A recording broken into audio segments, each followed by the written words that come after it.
Malcolm Cruz here, bringing to you information about what to look forward to with the 5th anniversary of Star Trek Online. They're bringing us a series of updates. One is they're adding a new specialization tree for captains. Another is the bridge officer loadout system. And then lastly, they have changed some of the mission content. All right, let's go ahead and jump into this real quick. I'm going to try to make this as fast as possible for you guys and give you as much information as I can in one go. The new specialization tree for captains is Command Officer. Now, they've already put some information about this up on the blogs, and you can go read it if you want to. I've gone over this specialization tree. Now, like the intelligence officer, it is a primary, so it has 30 individual traits to buy on it, and it does unlock certain things as you go. I'll tell you from what I'm seeing here on this tree will more than likely not get used by a lot of tactical officers. I'm seeing it being more used by engineers and science officers that are geared towards support roles like crowd control or healing. The reason being is whereas intelligence officer was geared towards the damage output of an individual captain, of the captain in question, Command Officer actually augments everybody in the group. All right. For example, speed buffs.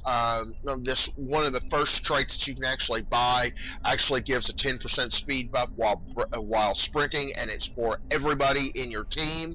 The more people that you have with this trait forward march, the faster you go in sprint. So up to 50% bonus speed. Now, another thing that it adds is it actually has a trait that unlocks in it that adds to your specialization and mastery skill point gains. It adds 2.5% for every team member. Now, this is just captains. This is not your bridge officers on away teams with you.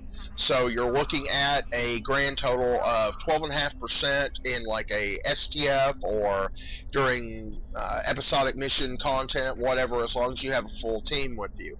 This also stacks with the veteran bonus. So you're looking at 17.5%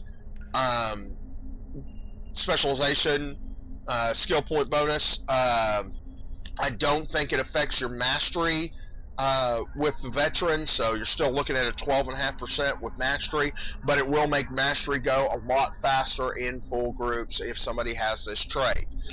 Alright, now on to the bridge officers.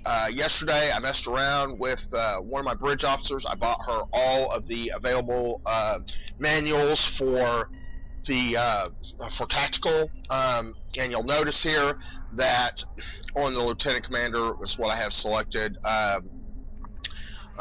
She has all of these available skills. Trading out skills is pretty easy. You just click on the appropriate slot. So like I have it lieutenant commander here, then all you have to do is click on the skill and it changes it out.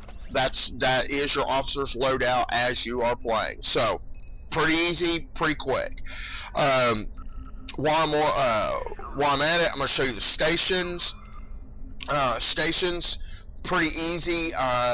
It's just like it was before, except that what it does is instead of just giving you a list of bridge officer names, it actually shows you what skills they have available for the seating that you're trying to put them in.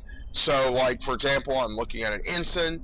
And it shows me all of the ensign abilities for these individual bridge officers. Alright, if I clicked on this commander over here, it'll show all of the abilities up to commander for each one of these bridge officers for that seat. That's pretty cool. Another thing to note here is that you can actually swap out bridge officer abilities on the fly from here as well, just by clicking on the rank that you want to switch out, and you can just switch it out by clicking on any of the skills in the list here. You will notice that the overflow officers are not listed on this screen. Now, the devs haven't said one way or the other what they're going to do about this. I'm kind of thinking that they are no longer going to give overflow officers like that. I think if you get an officer from now on, it's probably going to go directly into your roster, but I could be wrong. They may, instead of giving you overflow officers, they may give you training manuals. We'll see what happens with that. But at the moment, there are no overflow officers listed here. And I know Malcolm's got like 5 or 6 or I don't know, however many, but he's got a bunch. Now, as far as it goes for skills with these and learning them, it's pretty straightforward. You go back to the bridge officer trainer. Instead of him having a list of skills that you click on and then click the individual bridge officer, instead what he's got is he's got manuals for the individual skills. Now, I've already bought some of these manuals, as you can see down here. I'm going to go ahead and buy a couple more real fast, just to show this to you. Let's see, we'll get a lieutenant. We'll go ahead and get a couple of lieutenant commanders, and we'll get a couple of the commanders. Alright, and now I'll go to a bridge officer that I haven't done anything with on this new system. Okay, now notice notice here that it says learn on all of these. Because I have bought the manuals, he's now able to learn these skills. So you just click on learn. It costs you an expertise cost to learn a skill. Here's the interesting thing. It was $400 to learn that skill. It's $450 to learn the next. And then I think $520 to learn the next one. Yep, $520 to learn the next one. It goes up in cost for every additional skill that you add. I only bought one lieutenant. That's $600. Now we go to lieutenant commander, and you'll notice that that's $1,000. This one right here is $1,150.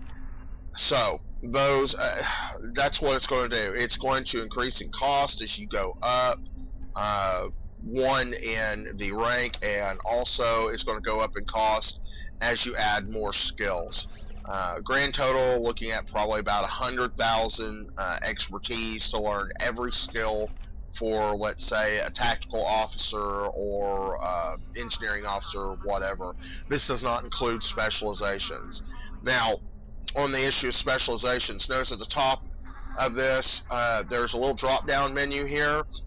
It lists command officer and intelligence officer. Apparently, there are going to be items in the game that you're going to be able to get, that you're going to be able to train all your old officers in a new specialization. It also looks like, from messing around with one of the intelligence officers, I'll go back to this one, that they will be able to learn all your bridge officers will be able to learn multiple specializations, but they can only have one specialization active at any one time. So that's pretty interesting. That should be a lot of fun to play with. Now, last thing, you'll notice that on this character there are a bunch of grayed out skills down here that are untrained tactical abilities. Those are the abilities that were captain trainable only, okay, or they were specialized skills that you could only find on special bridge officers. Now, how do you learn these? Okay, pretty simple. They added a new crafting set in here. It's called Officer Training.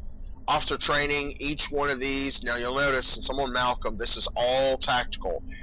Engineers will be engineers, science will be science. Each one of these skills is something that is trainable by your captain. They require one component for each one, and that is a personal access display device, which you can craft. It costs you 5,000 to lithium, 2,500 EC, and then some crafting materials. The thing that really kind of irritates me about crafting this isn't necessarily crafting the pads. It's the fact that they've made the crafting for an individual pad 4 hours. That is kind of ridiculous, because if you look at the skill, let's say we'll go to a skill here. You go to the skill, click on it, look at it. It takes 30 seconds to actually create this once you have the pad. So it seems that 4 hours is a little ridiculous. Hopefully the devs will do something and change that. They've already said that they're not dead set on the way that they have everything set up for this crafting yet. So now the special bridge officers like the Breen or the Jem'Hadar, you're not going to be able to train skills from bridge officers anymore once this goes live. Now, the devs have said that they're going to make a way for us to get those skills again. I'm not sure how they're going to do it, and they weren't sure how they were going to do it. They just said that they were going to make them available, but probably by the time all of this goes live. They just hadn't settled on an idea yet. So, anyway, but that gives you an overview of both the new specialization tree for the captain and the new officer loadout system. Now, the last thing we're going to talk about is story content. They changed the Romulan mystery. They took 13 missions out, put 4 missions in. One of the 13 missions that they took out was Terrace, and they replaced it with another copy of Terrace, except this Terrace mission actually is the combination of like 2 or 3 different missions. They added a brand new mission called Empress Sela, which is just a little look into Sela's mind, basically, and why she's doing the things she's doing. I guess they're trying to humanize her in some fashion. I don't know. It was an interesting story.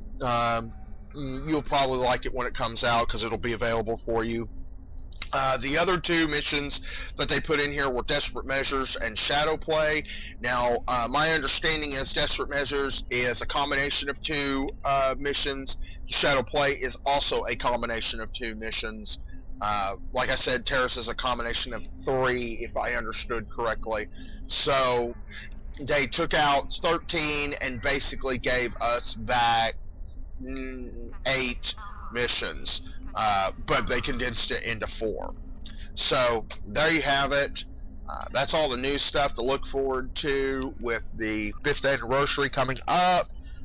This will be about a month from now. So there you go, captains. Information given. Good luck, good hunting, and I will see you later.